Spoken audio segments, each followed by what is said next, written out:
இந்த வீடியோவை எண்டு வரைக்கும் பாருங்கள். இன்றைக்கி தான் ஃபஸ்ட்டு டே ஸ்கூல் ஓப்பன் பண்ணியிருக்காங்க. அதுக்குள்ளே யாரோ லேப்டாப் திருடிட்டுருக்காங்க. அங்கே இருக்கிற ஸ்டாஃபை கூப்பிட்டு விசாரிக்கிறாங்க. ஃபஸ்ட்டு வரவங்க, நான் லைப்ரரியில் இருந்த புக்ஸ் எல்லாம் அரேஞ்ச் பண்ணிட்டு இருந்தேன்னு சொன்னாங்க. செகண்டு வரவங்க, நான் ஹோம்ஒர்க் எல்லாம் செக் பண்ணிட்டு இருந்தேன்னு சொன்னாங்க. தேர்டு வரவங்க, நான் என்ன லஞ்ச் சாப்பிட்லாம் என்று ஸ்டாஃப் கிட்ட டிஸ்கஸ் பண்ணிட்டு இருந்தேன்னு சொன்னாங்க.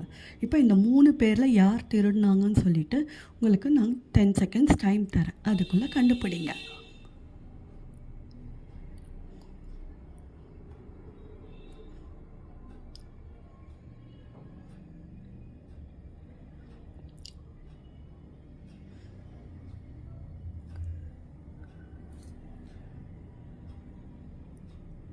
ஆன்சரை கெஸ் பண்ணியிருந்தீங்கன்னா கமெண்ட் பாக்ஸில் கமெண்ட் பண்ணுங்கள்.